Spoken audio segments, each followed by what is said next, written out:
So this is a training video on how to actually load the chiropractic rooms. And so we're going to first pull the next card in line. We're going to determine where the patient's at, whether they're in the therapy room or whether in the massage chair. Those should ideally be the only two places. We are going to make sure that we remember not to use their full name in public. We're also going to make sure that we don't interrupt them in the middle of any particular exercise. And that if they're doing a series of therapies, that we catch them between therapies. And so then if it's our first time meeting the patient, we're going to make sure to introduce ourselves and let them know who we are and where we're taking them. Patients automatically have a high level of apprehension and anxiousness in a doctor's office if they are new or if it's people they don't know. So we're going to try to put their mind at ease. And we're also going to make sure that we know for certain what is their first and their last name. And we're going to make sure also that the chiropractic rooms are prepped on and clean. And so when we find the patient, assuming it's somebody we know, we just say, "Hi Liz, I'm Renee, the chiropractic assistant. I'm going to get you into the chiropractic treatment room. Let's come right with me, please." And so when a room is empty, the door should always remain open. And because it can be very confusing if the door just accidentally gets closed. So we leave the doors open and we leave all the flags down. And so what we do when we are going in to load the patient, we'll just pull the top flag and we'll have the patient come in and we'll invite them just to have a seat. You just have a seat right here, Liz, and we're going to get your chart updated for the doctor. Assuming that you can remember what the patient's name is, you're going to actually leave the card outside of the door here so that, and we're going to always put it face back so that nobody can see, and so that as the doctor approaches the room, they can take a look and know who they're going to see. And the other important thing is we never want to start asking the patient how they're doing or talking about anything that would make them think that we're asking about their health on the way back, because sometimes patients will go into all sorts of detail. They'll violate their own HIPAA or privacy laws, but we don't want to be the one that asked them the question that got them talking about their yeast infection out in public. So we always want to also stay away from asking patients, "How are you?" Because let's face it, a lot of patients here are in severe pain, and so that can be a real downer for all the patients when somebody goes into an elaborate story about how terrible they're doing, how much pain they've been in, how bad they felt since their accident. It can also be scary for new people just visiting us for the first time. They might think that we aren't doing a good job. So instead, it's much better to say something positive, smile at the patient and tell them it's great to see them. That's the best thing to say. It's great to see you. Or, if you have a genuine compliment, like, "I love that shirt," or "You look so nice today," or "You're looking like you're doing better, come right with me." But we try to keep it very positive, high energy, friendly. And so we always want to make sure we get them here before we start the intake process, as well as shut the door. And so at that point, we shut the door. Now, one thing I'll mention on the back of the door, this is a very important poster that sometimes we have to use for patient education, because in a moment we're going to be talking to patients about pain ratings. And what patients don't understand is that the level of pain that they tell us might seem very insignificant. In fact, sometimes people get aggravated with being asked that all the time, and they just, I don't know, 3, 4, whatever, just put, people have a kind of a bad attitude. Or if they really want to compliment us because they came in at pain level 10 and they're feeling dramatically better, they might say, "Oh, you guys are the best, I'm like at a 0. The problem with that, and this is what is explained here, is that insurance companies determine their coverage of patient benefits or the medical necessity of the treatment based on the patient's pain scale. So if we have a patient that is saying that nothing hurts anywhere, that is not a service that we can bill to an insurance company. If you're getting a treatment just because you like the way it feels and it feels good and you've got no problems, your insurance does not cover that treatment. So sometimes we have to explain to patients a little bit more, on a scale from 1 to 10, if 10 is the worst pain, that can be ambiguous to people because your idea of a 5 could be very different than my idea of a 5. But basically the rule of thumb is that, a 0 to 1 is really like no discomfort, and even a 2 is it just hurts a little, maybe not enough to even, seek treatment. Maybe you should go to the gym and stretch, is what your insurance company would say. And then at 3 to 4 to 5 to 6, that, hurts a little more, it's getting moderate. And then kind of 8 to 10 is strong. So we always want to make sure that a patient understands that if they are telling us that nothing hurts, and keep in mind, we also have to talk to them. Some people don't describe their problem as pain. Some people describe it as tension, spasm, cramping, stiffness, tightness, they can't move. Those are all symptoms, but they might say, "Oh no, I really don't have any pain, but I'm totally spasmed." That patient obviously still needs treatment. So we describe their symptoms or what they're experiencing or why they need care in the terms that they're communicating to us, if that makes sense. So instead of putting a pain level of 1, you'd say that their tension, stiffness, spasm is an 8. So, or sometimes people don't like big, tough, masculine guys. If you ask them, have you been sore or tender? They might say no, but if you use a different word, then they might say yes. So we kind of have to sometimes educate them about how important it is what they're telling us. And we have to also keep in mind that sometimes people have taken medication before we ask them this question, so we'll talk about that in a moment. But the other thing about it is that some people just really want a lot of sympathy and are sometimes for a longer time exaggeratory about their pain. It's just as problematic if they say that they're at a pain level 10 for 4 visits in a row, nothing's budging. So we're also responsible to make sure that the treatment that we're administering is effective and benefiting the patient. And so if a patient's pain levels weren't changing, that's something the doctor would most likely see and address, but it's good for the chiropractic assistant to also monitor it if there is a patient concern. The other thing is that sometimes patients get very friendly with the chiropractic assistant, and sometimes patients will say something that sometimes they might express that they're concerned about something, that one of the therapies was uncomfortable, that the last injection they had hurt, that they were using their durable medical equipment at home or doing therapies at home and they got hurt. What's really important is to understand that that is all really, really important information that we have to do something with. It's not, the appropriate thing. And so I guess whenever a patient says anything derogatory, or even if they complain about the front desk staff, the first thing we always want to do is, number one, thank the patient for sharing that with us, because there are a lot of patients who, some patients come here with severe degenerative disc disease and they think by their 3rd visit that they're supposed to be out of pain, and that's their expectation. So they might be complaining, this is my 3rd visit, whatever. There are some patients that would have that complaint and they just never come back and never take our calls again. So I'm always appreciative when a patient does come back, even if it's to share a concern or their frustration that they don't feel like they're progressing quickly enough, or if they don't feel like they're responding well. But the worst thing that we can do is not, of course, acknowledge the fact that it's great that they feel comfortable to talk to us about that. So we always want to thank them. We always want to show compassion, and if they're saying that they're in a lot of pain or whatever, it's important for them to feel like we care, not like, oh, okay, yeah, well, the doctor will be in a second, you can tell her about that sort of thing. So, but the third thing that we want to do is, it's very important that if a staff member panics about anything or acts alarmed or like something's wrong, for a lot of people with anxiety or panic issues or hypochondriacs, they will feed off that, and even it could become worse. So our team approach is that I always assume that the other provider, that the staff members I at least had a good reason for saying what they did or doing what they did, or at least that their intentions were good, even if it's not always the right thing, because not everybody's perfect. But if a patient says, oh my gosh, that nurse practitioner, I don't even know where she stuck that needle, it hurts so bad, instead of responding like, oh my gosh, well, she is kind of new and I don't know how many knee injections she's done, and I don't know, I heard another patient say that hurt too. I mean, that would be a very, very derogatory way to handle the situation. Instead, it'd be more along the lines of, Mrs. Smith, I'm so glad that you shared that with me, and I'm really sorry that you experienced that.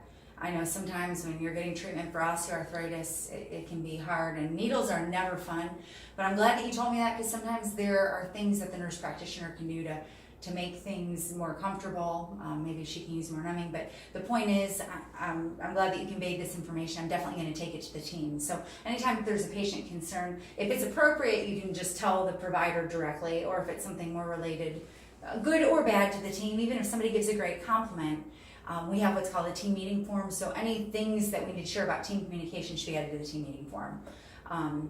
Or if it's a patient that says, man, I'm so aggravated, I've tried calling 4 times this week, I got hung up on twice, somebody left me on hold for 2 years, sometimes that could be something that could be put on the team meeting form. But the team meeting form is kind of where we keep track of just anything that needs to be discussed. And then kind of at my discretion, or Renetta's or Mary's discretion, some things don't need to be handled in the team setting, but we can decide how to best resolve the issue. Or if somebody says, gosh, that last adjustment that I got was terrible, I don't want Dr. Hunter to ever adjust my neck again. Again, it would be, instead of, oh my gosh, I hope she didn't herniate your disc, instead of going in that direction, it would be, thank you so much for sharing. I'm really sorry that you experienced that. Most of our patients do phenomenal. We specialize in neck pain, but occasionally it can be normal to have some, stiffness or soreness after you start working with the vertebra. But you know what, I'm going to make sure that we let Dr. Hunter know about this. She'll definitely want to know, and she'll make sure to address it with you. So it's always just calming the patient down and making sure that we're going to do something to address or resolve their concern.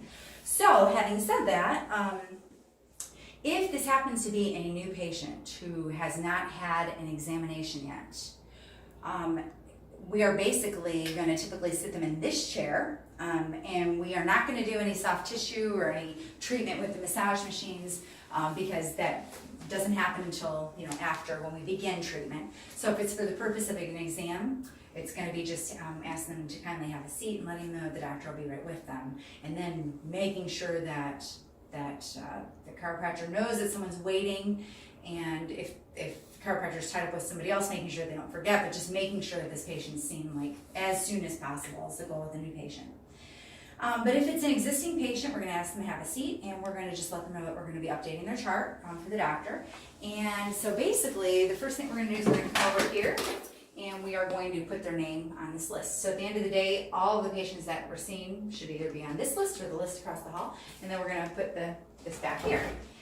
So there's a series of questions that we go through, and we'll actually do a separate training on how to document and chart it all. But basically what we discuss with patients is there are two things that we always screen for up front. The first is, have you had any new accidents, injuries, or does anything new hurt? Because it's very common as we see patients for for a 2-month treatment plan that patients will have new injuries that arise, and we always want to make sure that we are addressing that and taking that into consideration with the treatment that we're giving them. And so, but very often patients will say, nope, nothing's new, nothing new going on. And then the second part of that is, have you had any flare-ups? Is anything worse? Anything aggravated, basically? Those two things are very, very important to document, because let's say that a patient this past weekend, let's say we're treating their low back as their main concern, and this past weekend they were babysitting their grandkids, and they had 3 of them in their bed with them overnight, and the kids were crawling all over them, and they gave one of them a piggyback ride through the mall, and let's say that they did something or had an accident or injury that caused their back to go from a level 4, had been improving, and then it shoots up to an 8. If we don't document that there was something that occurred outside of the clinic that caused their pain to go high, if somebody was reviewing the charts for medical necessity, it could be construed that something related to our treatment caused them to get worse. Then if we were to continue treatment, that would make sense for medical necessity purposes. The insurance company would say, you should have changed your treatment plan if you're treating the patient and they're getting worse. So it's really important that we do a great job of documenting if they've had any new conditions, new injuries, slips, falls, that sort of thing, as well as if they've had any flare-ups or if anything's exacerbated, which we use that word internally, but patients don't usually know what that is. So usually just ask, is anything aggravated, anything worse? The reason that we ask that up front is because it could be that the patient had a terrible fall and they don't even know, but they've fractured some ribs or they've injured themselves seriously. The last thing that we want the chiropractic assistant to do is to get them in position and start massaging or doing anything. So we need to screen up front, is there a reason that would cause us to need the doctor to come in and examine first, or possibly take x-rays before we even start their visit. And so if a patient seems seriously injured or has a serious change or is in excruciating pain, you'll just have them get as comfortable as possible. For some people that will be sitting, some people stand, they prefer standing. For other people, they feel most comfortable laying down, so we get them in a comfortable position, and then we would document as much as we can about what happened and get the doctor immediately, who would then determine what to do. So assuming that there is nothing new and that there are no new recent injuries or flare-ups, the next question before we start asking about pain levels is, have you by chance taken any anti-inflammatory medicines, any pain relievers, any muscle relaxers, any medicine today? Sometimes patients will take a really strong pain medicine for their headache, and not connect the dots that might be part of the reason why they have no low back pain. So as they're going through care, if we're documenting that they have like basically no pain and it almost looks like we should be releasing them from care, it's very important to note if they took Vicodin this morning or morphine. We even have patients that take morphine on a regular basis. So that completely changes their pain levels, if that makes sense. The other thing that indicates is if they did have to take medicine today before they came to see us, that shows that their pain is not well managed and that they do need treatment. So it's another way for us to show that the care that we're giving is appropriate. And so we always want to document whether their pain scales are with or without medicine. If they just took a really strong medicine earlier in the day, we want to ask them basically about the pain that they were experiencing before they took the medicine. That's far more meaningful clinically than how they felt after they were all numbed up, if that makes sense.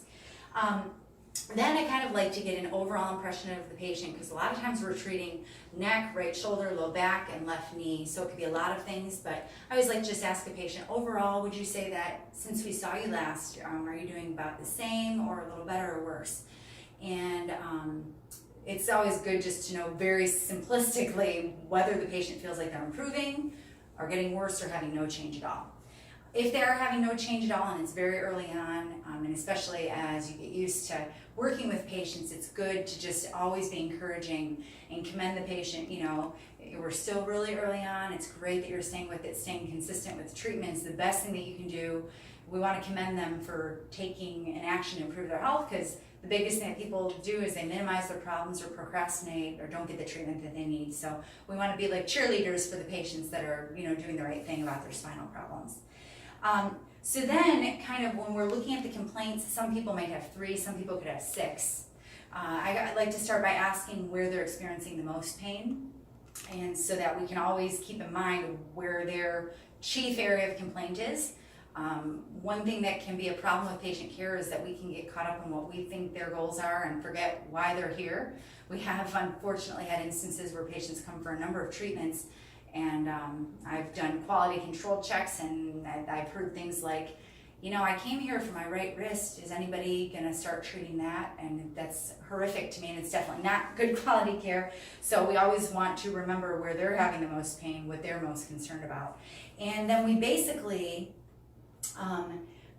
go through and update all their pain scales. And the way we want to do this is sometimes if somebody has like 12 complaints and it's right knee, left knee, right ankle, left ankle, right shoulder, it can be people can get very agitated with 50 million questions, but it's information that we have to have. So we start with their worst pain, and frankly, most people do not remember what number they told you last, and so, especially elderly people. And so the number that they tell you today is only meaningful if you are considering the number they told you last visit, because that shows better or worse. But if they don't even remember what they told you last time, a number that they pick out of thin air today is not meaningful. So I like to adjust numbers up and down by asking them, you know, and you can, you know, last time your low back was like an 8, would you say that it's, you know, a little better? And if they say that it's a little better but still very painful, then, you know, I kind of use the scale and what they tell me to say, you know, 7.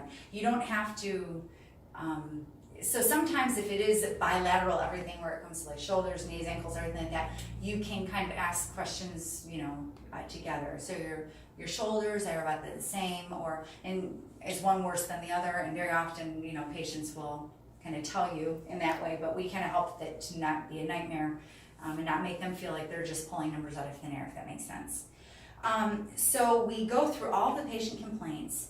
The one thing that we want to do is if the patient does make, when insurance companies look at our records, they do not want everything to be canned. They don't want everything to be copied over and look like robots doing it. That looks like fraud almost. So it's great to put in a little patient comment. If a patient says, gosh, actually I'm feeling looser than I felt in years, that's a great thing to put in the chart notes. Again, it confirms the validity of what we're doing. And also, let's say that the patient is having, let's say 2 weeks later, they're really depressed and they're not happy about life in general, and they come in and they're upset about everything, and they say, yeah, I don't even know if I've improved much. That also allows us to go back and say, well, you know, Mr. Smith, I see that just a week and a half ago, you actually said that you were feeling loose and ever, so, you know, keep your chin up. You know, it's up and down as you go through the healing process, but allows us to actually keep track of what's going on with them, which impresses them because we are actually paying attention to what they're saying and keeping good records.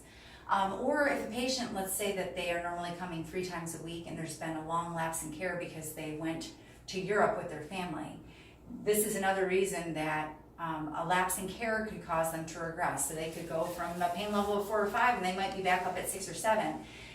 Without that note, the notes basically help to create a picture, and so why they'd be at a 6 or 7 would be justified if they went on a African safari and were doing much better when they're regularly consistent in their care, but flared up because they were gone for 2 weeks. So it's very good to write what they say within reason, and if it's pertinent, not obviously like things that have nothing to do with their health, or things that have to do even with the medical provider. Sometimes patients are coming here and they're getting therapies and adjustments and massage and lots of things, and they might say, oh man, that massage like took all my pain away the other day. So patients often don't know exactly what part of the treatment's helping them the most, and sometimes they just assume or want to believe it's whatever is most relaxing. But if we were to put in our records the massage that they had alleviated all of their pain, then again an insurance reviewer would be like, why are you treating this patient? You should just tell them to go to Massage MD and get a massage, every week. So it's just being mindful. If the patient ever does mention, I kind of alluded earlier, like if they say I don't want to be adjusted or I don't want to do therapies anymore or whatever, we don't ever want to disagree with patients. We want to thank them for telling us. We want to show compassion. We want to let them know we're taking it seriously.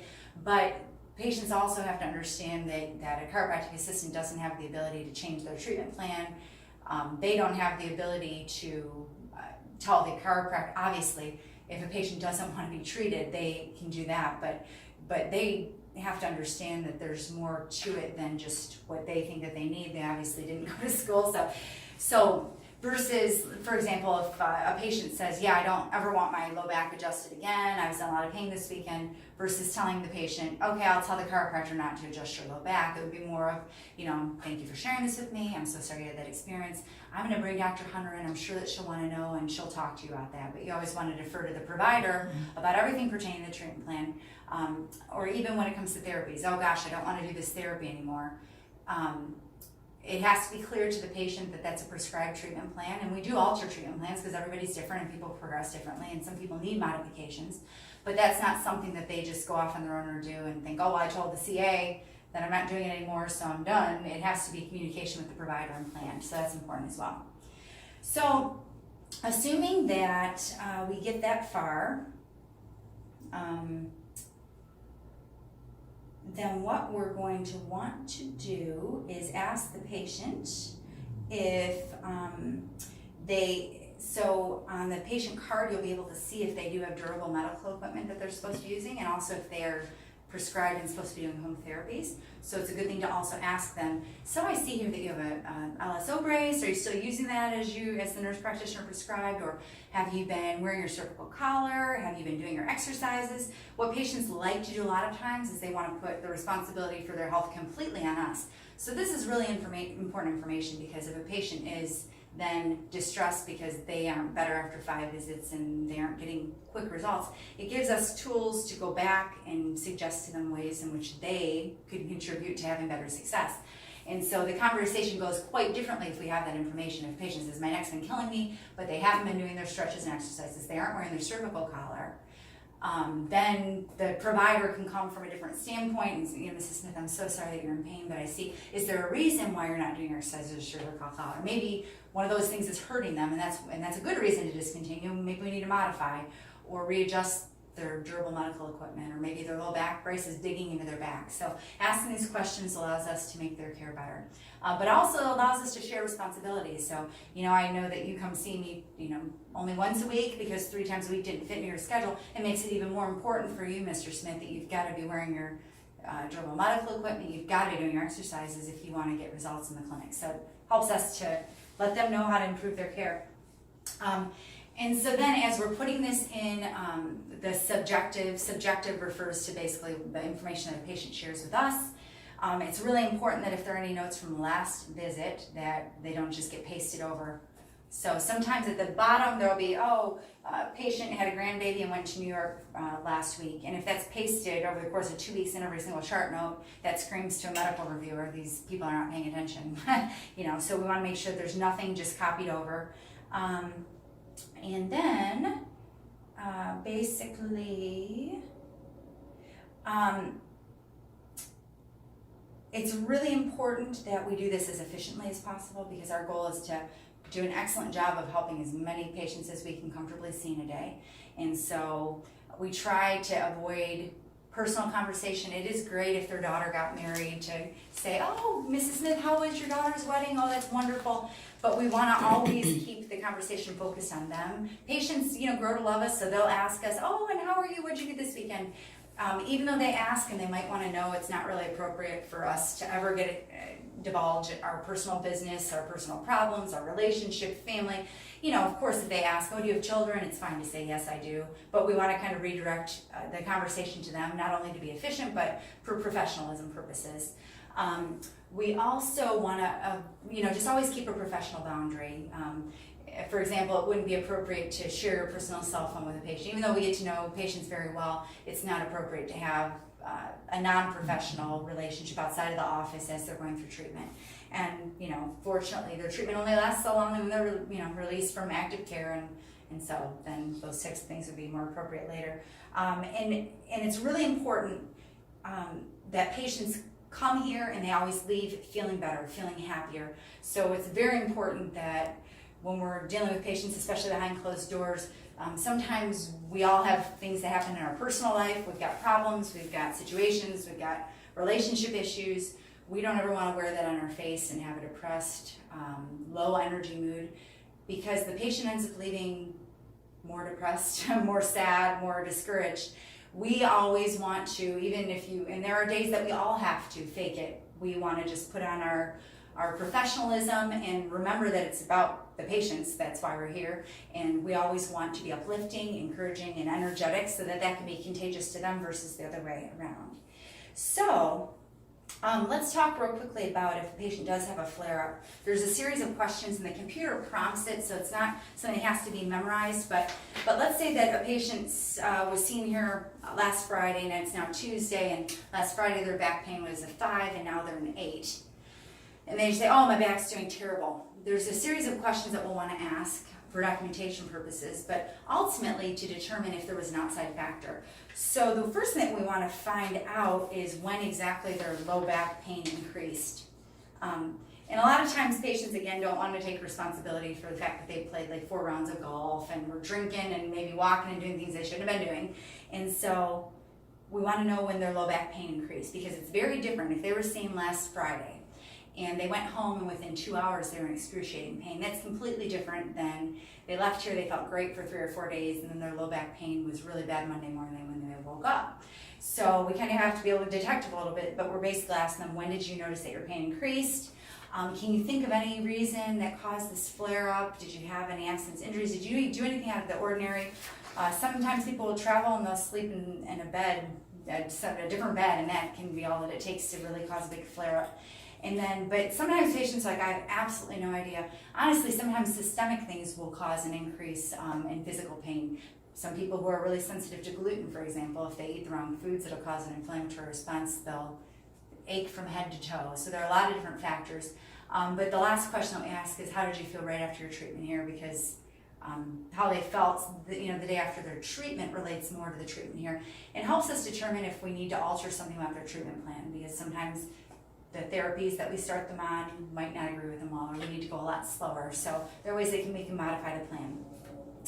And so once this is all documented, if the patient, if you've had to document a lot, it's always a great idea to save the chart note which closes it, and then to reopen it, because there have been instances in which we have a power failure, something happened, and it can be really frustrating to go through an elaborate detail and then lose your chart note because there's some sort of glitch. So I always recommend that if there's a lot of information, you can save it and reopen it.